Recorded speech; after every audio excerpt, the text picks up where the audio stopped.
আসসালামু আলাইকুম। এটেন বাংলা সংবাদে সবাইকে স্বাগত জানাচ্ছি সৈয়দা মারিয়া হোসেন। প্রথমে থাকছে বিআরবি কেবল সংবাদ শিরোনাম। রাষ্ট্র সংস্কারে বিশেষ কমিশন, দেশের 6 বিশিষ্ট নাগরিককে দায়িত্ব দিলেন ডক্টর মোহাম্মদ ইউনূস। নিজ নিজ অবস্থান থেকে সবাইকে অংশ নেওয়ার আহ্বান। অভিযোগের ভিত্তিতে 8 জেলার নতুন ডিসি প্রত্যাহার, 4 জন বদলি, সচিবালয় আন্দোলন, হট্টগোলকারীদের বিরুদ্ধে ব্যবস্থা নিতে তদন্ত কমিটি।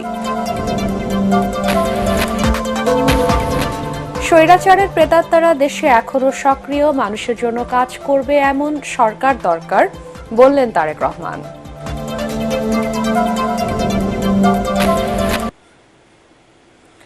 শুনছিলেন বিআরবি কেবল সংবাদ শিরোনাম, এবারে বিস্তারিত। সবাইকে নিজ অবস্থান থেকে দেশ সংস্কারের কাজে অংশ নেওয়ার আহ্বান জানিয়েছেন প্রধান উপদেষ্টা ডক্টর মোহাম্মদ ইউনূস। জাতির উদ্দেশ্যে দেওয়া ভাষণে তিনি বলেন, সরকারকে সংস্কারের দায়িত্ব দিয়ে জনগণকে দর্শক গ্যালারিতে থাকলে চলবে না। এসময় সাংবিধানিক সংস্কারের 6টি কমিশন গঠন করে 6 বিশিষ্ট নাগরিককে তার দায়িত্ব দেওয়ার কথা জানান তিনি। একই সাথে নির্বাচনের নামে একক ব্যক্তি, পরিবার বা কোনো গোষ্ঠীর কাছে ক্ষমতা কুক্ষিগত করে রাখা গ্রহণযোগ্য নয় বলেও মন্তব্য করেন প্রধান উপদেষ্টা। মনিউর রহমানের রিপোর্ট। বক্তব্যের শুরুতে আমি গভীর শ্রদ্ধা জানাচ্ছি অন্তর্বর্তীকালীন সরকার গঠনের 1 মাস পূর্তি উপলক্ষে জাতির উদ্দেশ্যে ভাষণ দেন প্রধান উপদেষ্টা ডক্টর মোহাম্মদ ইউনূস। বক্তব্যের শুরুতে জুলাই আগস্ট মাসে গণ অভ্যুত্থানে নিহত শহীদদের প্রতি শ্রদ্ধা জানান তিনি। দেশ ও বিদেশে অবস্থানরত বাংলাদেশিদের আহ্বান জানান জুলাই গণহত্যা স্মৃতি ফাউন্ডেশনে দান করতে। সাম্প্রতিক বন্যার কথা তুলে ধরে বলেন, বন্যা দেশের জনজীবনে আরেকটি দিক উন্মোচন করেছে। বন্যা এখন চলে গেছে, কিন্তু পুনর্বাসনের কঠিন কাজ আমাদের সামনে রয়ে গেছে। সকলের সহযোগিতায় আমরা পুনর্বাসনের কাজটি সফলভাবে সমাধান করতে চাই। জানান, অন্তর্বর্তী সরকার সকল অন্যায়ের প্রতিকারের জন্য প্রতিশ্রুতিবদ্ধ। আমি কথা দিচ্ছি, আপনাদের ন্যায্য আবেদনের কথা আমরা ভুলে যাব না। আমরা আমাদের দায়িত্বকালে যথাসম্ভব সব সমস্যার সমাধানের চেষ্টা করব। শিল্প কলকারখানায় বিরাজমান অস্থিরতার কথা তুলে ধরে অর্থনীতির চাকা সচল রাখতে মালিক শ্রমিক উভয় পক্ষকে কারখানা খোলা রাখার আহ্বান জানান ডক্টর ইউনূস। আমরা এই অর্থনীতিতে প্রাণ সঞ্চারের চেষ্টা করছি, আমাদের উদ্যোগে সাড়াও পাচ্ছি। ঠিক এই সময়ে আমাদের শিল্প কারখানাগুলো বন্ধ হয়ে যাক, অকার্যকর হয়ে যাক, এটা আমাদের অর্থনীতিতে বিরাট আঘাত পড়বে। দেশের অর্থনীতিকে সোজা হয়ে দাঁড়াতে দিন। আমরা আপনাদের সমস্যার স্থায়ী সমাধান বের করার জন্য সর্বশক্তি প্রয়োগ করব। প্রধান উপদেষ্টার বক্তব্যে ধারাবাহিকভাবে উঠে আসে সংস্কার, পুলিশ প্রশাসন, ন্যায়ভিত্তিক সমাজ গড়ে তোলা, শিক্ষা, স্বাস্থ্য, কৃষি, নিত্য প্রয়োজনীয় পণ্যের দাম সহনশীল পর্যায়ে নিয়ে আসা। জানান, ছাত্র জনতার ক্ষোভকে স্থায়ীভাবে তুলে ধরতে গণভবনের আর কোনো সংস্কার করা হবে না। দেশের আইন শৃঙ্খলা রক্ষা প্রসঙ্গে কাউকে নিজের হাতে আইন তুলে না নেয়ার আহ্বান জানান তিনি। কেউ আইন নিজের হাতে তুলে নেবেন না। আইন নিজের হাতে তুলে নিয়ে কেউ সমাজে বিশৃঙ্খল পরিবেশ সৃষ্টি করলে আমরা তাকে অবশ্যই শাস্তির আওতায় নিয়ে আসব। অন্তর্বর্তী সরকার জনগণের ভোটাধিকার ও মালিকানায় বিশ্বাসী, তাই নির্বাচন ব্যবস্থার উন্নয়ন সংস্কার ভাবনায় গুরুত্ব পেয়েছে বলে জানান ডক্টর ইউনূস। আমরা সংস্কার চাই। আমাদের একান্ত অনুরোধ, আমাদের উপর যে সংস্কারের গুরু দায়িত্ব দিয়েছেন, সেই দায়িত্ব দিয়ে আপনারা দর্শকের গ্যালারিতে চলে যাবেন না। আপনারা নিজ নিজ জগতে সংস্কার আনুন।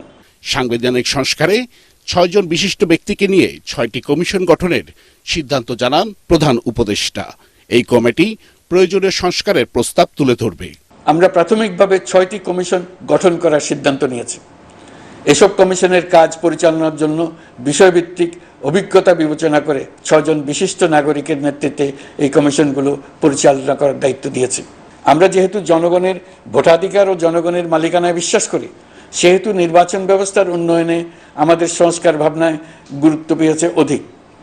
আমরা মনে করি নির্বাচনের নামে সংখ্যাগরিষ্ঠতার একাধিপত্য ও দুঃশাসন মানুষের উপর চাপিয়ে দেওয়া বা এর মাধ্যমে এক ব্যক্তি বা এক পরিবার বা কোনো গোষ্ঠীর কাছে সকল ক্ষমতা কুক্ষিগত করে রাখার কোনো ক্রমেই গ্রহণযোগ্য নয়। সামনে অনেক কাজ উল্লেখ করে সবাই মিলে একই লক্ষ্যে অগ্রসর হওয়ার কথা জানান সরকার প্রধান। আশা করেন দেশের আইন শৃঙ্খলা পরিস্থিতি স্বাভাবিক রাখা গেলে উন্নয়নের গতি অনেকাংশে বাড়বে। এ বিষয়ে সবার সহযোগিতা চান ডক্টর ইউনূস। মনিউর রহমান, এটিএন বাংলা, ঢাকা।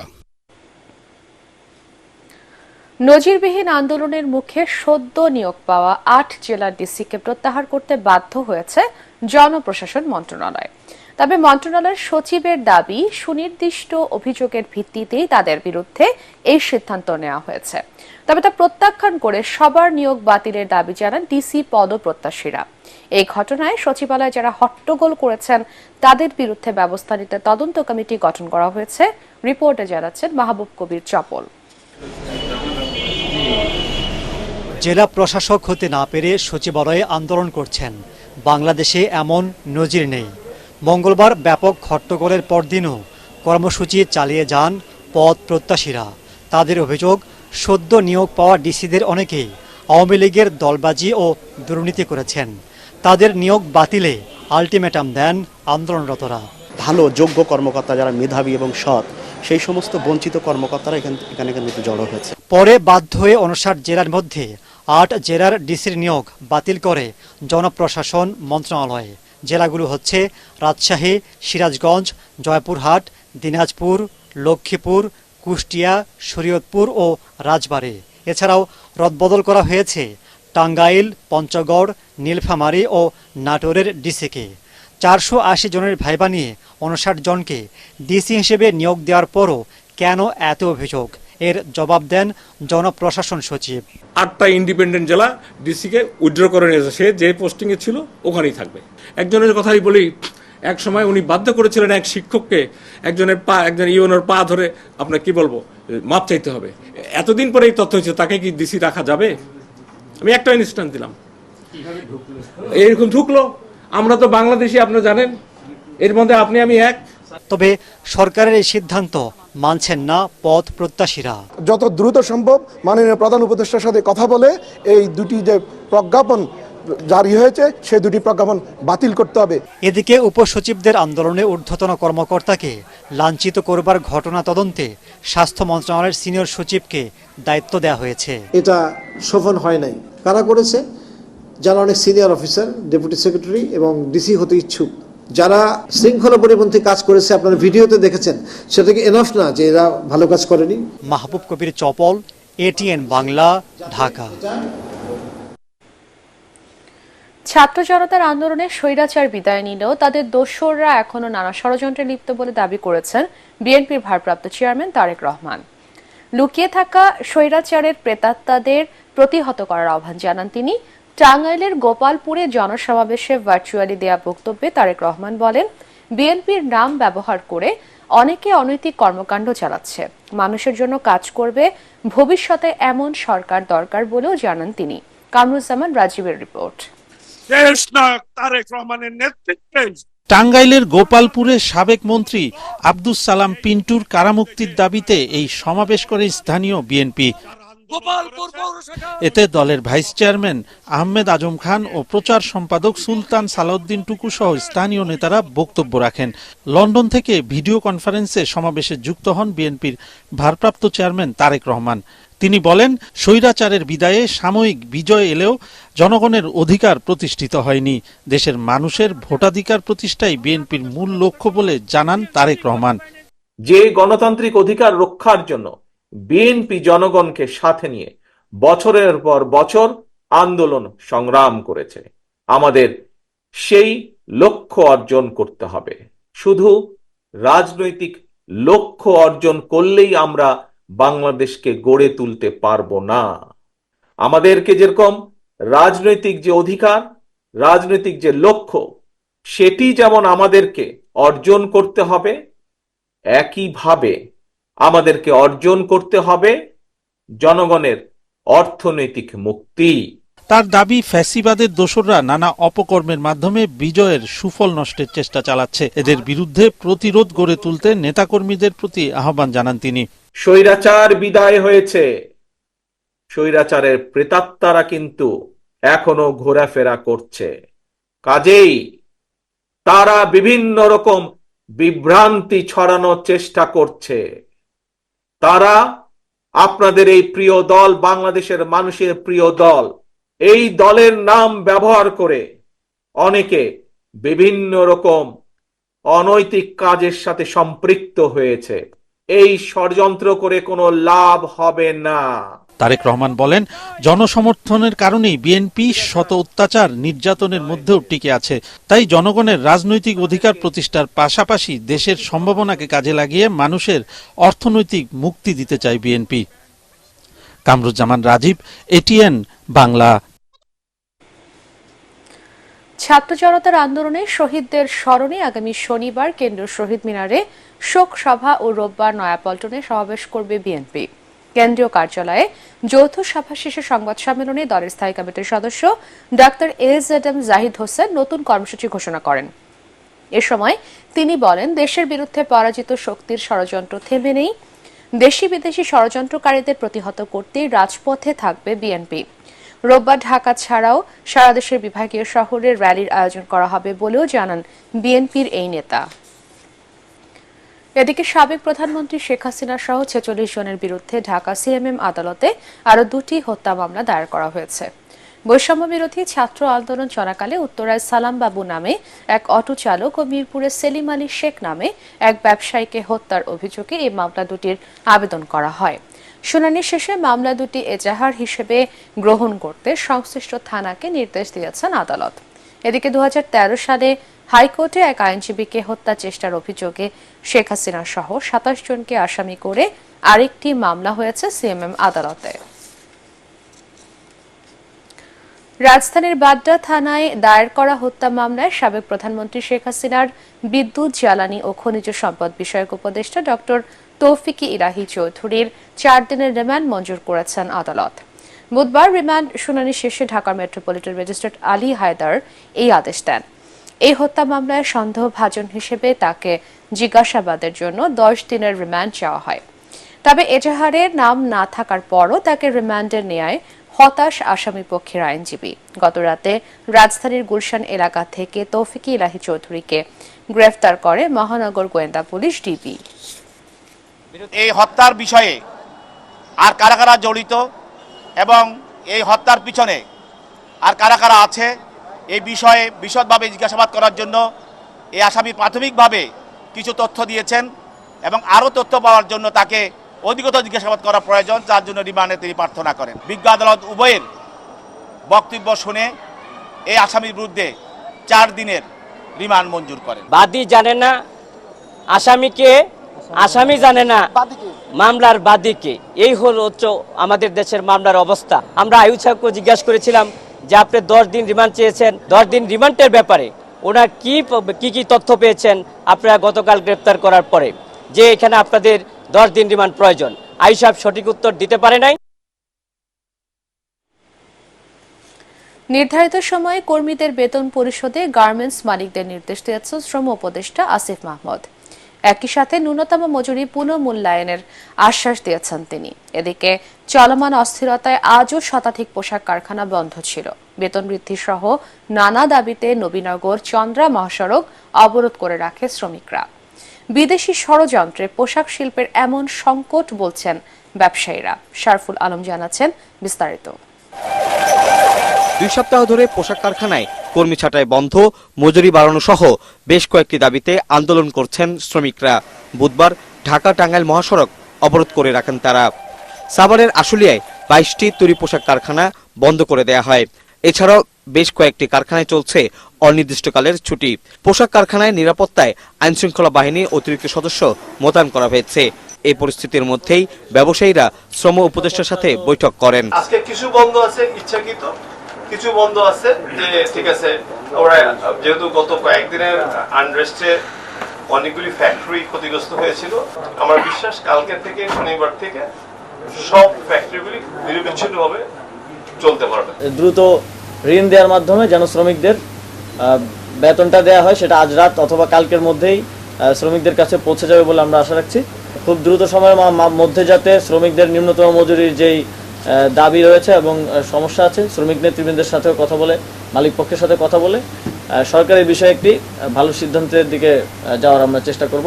এদিকে পোশাক শিল্পের চলমান পরিস্থিতি নিয়ে টেক্সটাইলস মিলসের উদ্যোক্তারা সংবাদ সম্মেলনে অভিযোগ করেন, শ্রমিকরা নয় বিদেশি চক্রান্তে অরাজকতা চলছে শিল্পাঞ্চলে। এগুলোর কিছু চক্রান্ত আছে, বেশি না 10-12 জন। আমি বলি তারা এসে প্রথম 1 মিলে করে, তারপরে যায় গিয়া শ্রমিকদের সঙ্গে মিশে যায়। মিশে গিয়ে তখন তারা ভাঙচুর করে, এবং যে মিলে দেখবেন যে ভিতরে মেশিন ভাঙে, আগুন দেয়, এগুলো হচ্ছে বিদেশি চক্র। সংবাদ সম্মেলনে জানানো হয়, সাবেক সরকারের ভুল জ্বালানি নীতি ও ভুল তথ্যের কারণেই কারখানায় গ্যাস বিদ্যুৎ পাওয়া যাচ্ছে না, তাই উৎপাদন সংকট চলছে এ খাতে।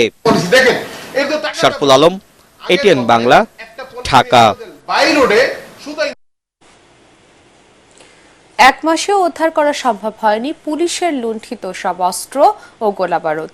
হালকা ও ভারী মিলে ৫,৮২৯টির মধ্যে প্রায় ২,০০০ অস্ত্রের হদিস নেই এখনো। লুটে নেওয়া ৬ লাখ গোলাবারুদের মধ্যে প্রায় অর্ধেকই জমা পড়েনি। এসব অস্ত্র ও গুলি জমা না হলে সমাজে বিশৃঙ্খলা সৃষ্টির আশঙ্কা করছেন অপরাধ বিশেষজ্ঞরা। তবে যৌথ বাহিনীর অভিযানে দ্রুত এসব অস্ত্র ও গোলাবারুদ উদ্ধার সম্ভব হবে বলে আশা করছে পুলিশ সদর দপ্তর। ইমদাদুল্লাহ বাবুর রিপোর্ট। ছাত্র জনতার সরকার বিরোধী গণ আন্দোলনে পুলিশের ভূমিকা ছিল খুবই নিষ্ঠুর। সেই কারণে ৫ আগস্ট সরকার পতনের পর ৬৫২টি থানার মধ্যে ৬৩৯টি থানায় হামলা করে বিক্ষুব্ধ ছাত্র জনতা। ১১টি থানা পুরোপুরি ধ্বংস করে দেয়া হয়। এই সুযোগে থানা থেকে দুর্বৃত্তরা লুটে নেয় রাইফেল, এসএমজি, শটগান, গ্যাসগান ও টিয়ার শেল লঞ্চার সহ পুলিশের নানা ধরনের অস্ত্র। সদর দপ্তরের হিসেবে বিভিন্ন থানা থেকে মোট ৫,৮২৯টি অস্ত্র খোয়া গেছে। বিভিন্ন বোরের গুলি খোয়া গেছে ৬ লাখেরও বেশি। ৩১,০০০ টিয়ার শেল, ৬,০০০-এর বেশি গ্যাস ও সাউন্ড গ্রেনেড এবং হাজারের মতো ব্যাং গ্রেনেড লুটে নিয়েছে দুর্বৃত্তরা, যার অর্ধেকই এখনও দুর্বৃত্তদের হাতে। এসব অস্ত্র উদ্ধার না হওয়ায় খুন ও রাহাজানি সহ বিভিন্ন ধরনের অপরাধ বাড়ার আশঙ্কা করছেন বিশেষজ্ঞরা। পুলিশের উপরে তাদের যে বিজয়, সেই কারণেই কিন্তু নিয়েছে। এখন তারা যেটা ফেরত দেবে, ফেরত দিলে তার কনসিকুয়েন্সটা কি, এটা কিন্তু তাদের ভাবাচ্ছে। তারা যে এটা জমা দেবে, দিতে গিয়ে তারা আবার নতুন কোন বিপদে পড়ে। এই যে একটা আস্থাহীনতা অনেকদিন ধরে ল এনফোর্সমেন্ট এজেন্সির সাথে আমাদের সাধারণ জনগণের রয়েছে, এটা তারই বহিঃপ্রকাশ। আর দুর্বৃত্ত যারা, তারা তো আসলে ইন্টেনশনালি এটাকে নিয়েছে যে তাদের যে একটা ম্যাল প্র্যাকটিস করার জন্য অভিযানটাকে আরও বেশি রিগোরাস করা যায় কিনা, বিভিন্ন যে গোয়েন্দা সংস্থাগুলো রয়েছে তাদেরকে আরও বেশি একটু এক্সিকিউট করা যায় কিনা। কারণ এই অস্ত্রগুলো পরিপূর্ণ হয়ে যতক্ষণ পর্যন্ত উদ্ধার না হবে, ততক্ষণ পর্যন্ত কিন্তু সমাজে একটা আনরেস্ট সিচুয়েশন তৈরি করার আশঙ্কা থেকেই যায়। পুলিশ সদর দপ্তর জানিয়েছে, ৪ সেপ্টেম্বর থেকে যৌথ বাহিনীর অভিযানে এ পর্যন্ত অস্ত্র উদ্ধার হয়েছে ১১১টি, গ্রেফতার করা হয়েছে ৫১ জনকে, যাদের বিরুদ্ধে অস্ত্র আইনে মামলা হয়েছে। পুলিশে যে সমস্ত অস্ত্র এবং গোলাবারুদ জমা প্রদান করেনি সেটিও কিন্তু অবৈধ অস্ত্র, এবং এছাড়াও কিন্তু যে অবৈধ অস্ত্রগুলো রয়েছে সেগুলো উদ্ধারে কিন্তু এই অভিযান পরিচালিত হচ্ছে। স্টেক হোল্ডার যারা আছে এটির সঙ্গে কাজ করছে, সকলে একটি সুসমন্বয়ের মাধ্যমে কিন্তু এই উদ্ধার অভিযান পরিচালিত হচ্ছে এবং এটি অব্যাহত রয়েছে। আমাদের সর্বোচ্চ প্রচেষ্টা হচ্ছে আমাদের এই অবৈধ অস্ত্রগুলো আমরা উদ্ধার করা। যতদিন পর্যন্ত এটি প্রয়োজনীয়তা রয়েছে, সেটি কৌশলগত কারণে বলছি না, বা সরকার যেভাবে নির্ধারণ করে দিবে সেভাবে কিন্তু এই অভিযানটি পরিচালিত হবে। অবৈধ অস্ত্র উদ্ধারে পরিচালিত যৌথ অভিযানে জরুরি জাতীয় সেবা 999-এ তথ্য দিয়ে পুলিশকে সহায়তা করতে অনুরোধ করেছে সদর দপ্তর। ইমদাদুল্লাহ বাবু, এটিএন বাংলা, ঢাকা।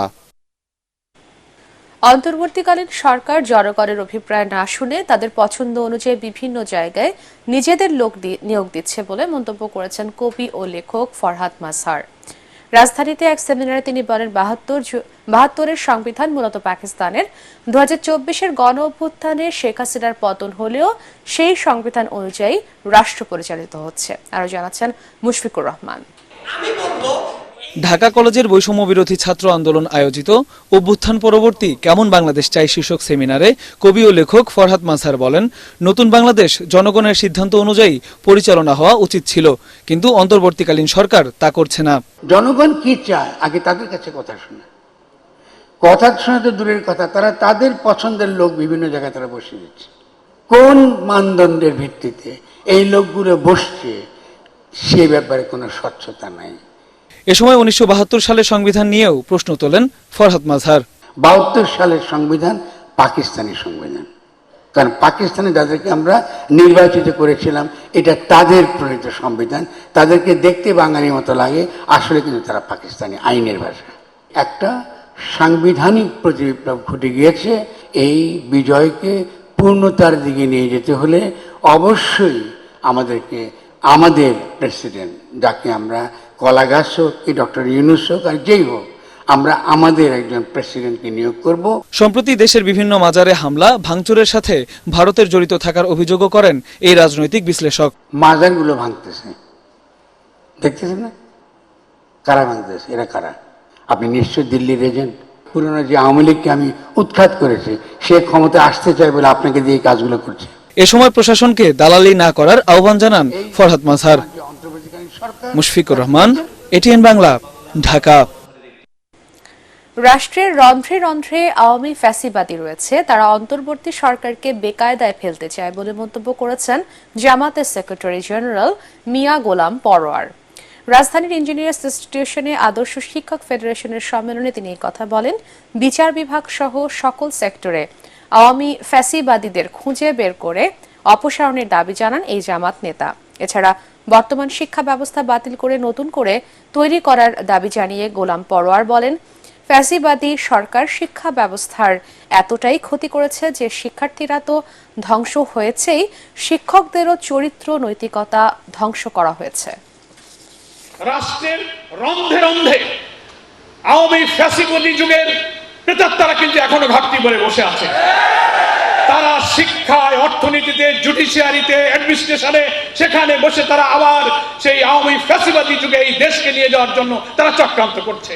প্রত্যেকটি মন্ত্রণালয়ের দায়িত্বে যে উপদেষ্টারা আছেন, আপনারা শনাক্ত করুন, সার্চ করুন, গুরুত্বপূর্ণ কি পয়েন্টে আপনারা কাদেরকে বসিয়েছেন, সেখানে বসে এখনো তারা কিন্তু আমাদের আদর্শ মূল্যবোধের বিরুদ্ধে ষড়যন্ত্র করছে। তিতাসের নতুন ব্যবস্থাপনা পরিচালক হিসেবে দায়িত্ব নিয়েছেন শাহ নওয়াজ পারভেজ। বুধবার রাতে আইনশৃঙ্খলা বাহিনীর সহায়তা নিয়ে তিনি অফিসে যান। দায়িত্ব গ্রহণের পর তিতাসের নতুন এমডি জানান, তিতাসের প্রতি জনগণের প্রত্যাশার চাপ অনেক। জনবল ও সক্ষমতার সর্বোচ্চ দিক দিয়ে মানুষের চাহিদা পূরণ করার চেষ্টা করবেন তিনি। এছাড়াও তিতাসের সব কর্মীকে একটি টিম হয়ে কাজ করতে অনুরোধ জানান নতুন এমডি। এর আগে নতুন এমডি হিসেবে শাহ নওয়াজের যোগদানের বিরোধিতা করে আসছিলেন কর্মকর্তা কর্মচারীদের একটি পক্ষ। এ নিয়ে সেখানে হট্টগোল হয়। আমার প্রথম অবজেক্টিভসই থাকবে যে কিভাবে সিস্টেম লস কমিয়ে এখানে একটা সুন্দর পরিবেশ সৃষ্টি করা যায়। এবার হলো আমি যেটা আসে আমার কর্মকর্তা কর্মচারীদের যে আমার যে স্বার্থগুলো, আমার যদি ভালো টিম না থাকে আমি কখনো কোম্পানির ভালো কখনই করতে পারবো না। তাকে আমার কমফোর্ট জোনে আনতে হবে, আমার সাথে সবার যোগাযোগ থাকবে। এমন না যে আমি এমডি, এই অর্থ এই না যে আমি শুধু জিএমদের সাথে কথা হলো, আমার চেষ্টা থাকবে একদম রুট লেভেল পর্যন্ত কথা শোনার জন্য। আল আরাফা ইসলামী ব্যাংক অর্থ সংবাদ।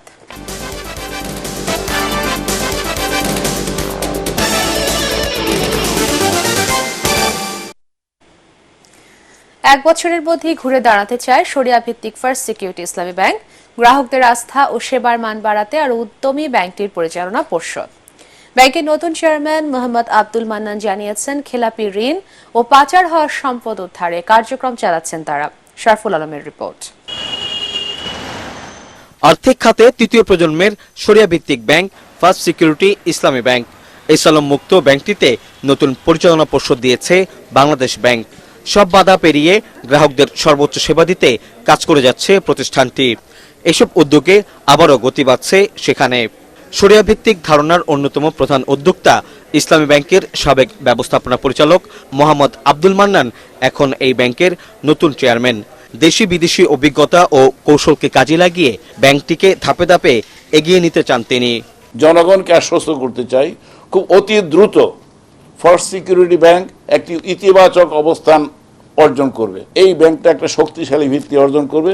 এটার জন্য যা যা করা দরকার আমরা নিবিড়ভাবে প্রতিটি জিনিস আমরা দেখছি। এক বছর পরে তখন আপনি এটাকে একটা ব্যতিক্রমী ব্যাংক হিসেবে ইনশাল্লাহ দেখতে পাবেন। আমরা বলে দিয়েছি শরিয়ার ব্যাপারে আমরা কোনো ছাড় দেব না, গ্রাহক সেবার দিক থেকে কোনো ছাড় দেব না। সারা দেশে 200-ও বেশি শাখায় আর্থিক সেবা দিয়ে যাচ্ছেন 6,500 কর্মী। 20 লাখ গ্রাহকের ব্যাংকটিতে আমানত এতদিন ছিল 200 মানুষের কাছে, যার বেশিরভাগই ঋণ খেলাপি। তবে আওয়ামী লীগ সরকারের পতনের পর এসব ঋণ আদায়ে তৎপর ব্যাংকটি। দুষ্ট মানুষ যারা আমাদের সাথে ঘটনাক্রমে যাদের সাথে জড়িয়ে গেছি আমরা, তিনি যত বড় ব্যবসায়ী হন না কেন, তিনি আমার টাকা দেবেন না আর আমার ব্যাংক দুরবস্থায় পড়বে, এটা আমরা টলারেট করব না। আমাদের নিয়মাচারের মধ্যে যে সমস্ত জামানতের ব্যাপার যতটুকু আছে এটার ভিত্তিতে আমরা পদক্ষেপ নেব। এর বাইরে অনেক পদক্ষেপ আছে, আমরা আইন মন্ত্রণালয়ের সাথে দেখব, আমরা কোর্টের মাধ্যমে দেখব, সামাজিকভাবে দেখব। রেমিটেন্স সংগ্রহ বাড়াতে সব শাখায় বিশেষায়িত প্রবাসী সেবা ডেস্ক চালু করতে যাচ্ছে ফার্স্ট সিকিউরিটি ইসলামী ব্যাংক। শরফুল আলম, এটিএন বাংলা, ঢাকা। পার্টেক্স খেলার খবর।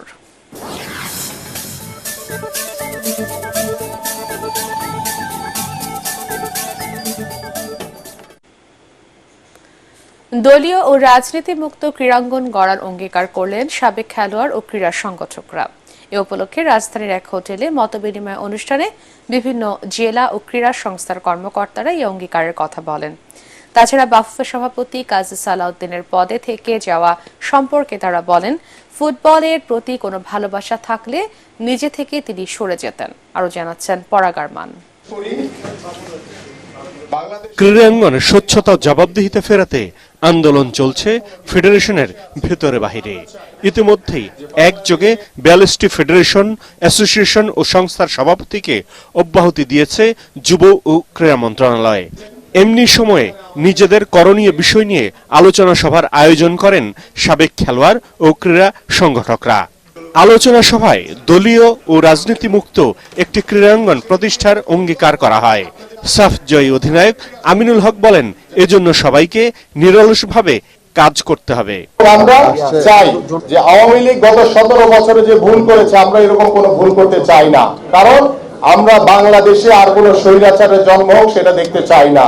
আমরা চাই সুন্দর একটি রাজনৈতিক পরিবেশ তৈরি হোক এবং রাজনৈতিকরণ মুক্ত এবং দলীয়করণ মুক্ত ক্রীড়াঙ্গন আমরা দেখতে চাই। এদিকে বাংলাদেশ ফুটবল উন্নয়ন পরিষদের ব্যানারে 24 ঘন্টার মধ্যে পদত্যাগ না করলে বাফুফে সভাপতি কাজী সালাউদ্দিনকে অবাঞ্ছিত করার আলটিমেটাম দিয়েছিলেন এইসব ক্রীড়া সংগঠক ও সাবেক খেলোয়াড়রা। বেঁধে দেওয়ার সময় কাজী সালাউদ্দিন পদত্যাগ করেননি। সত্যিকার অর্থে স্পোর্টস লাভার হতো, স্পোর্টসের প্রতি তার যদি থাকতো তাহলে সে রিজাইন করতো।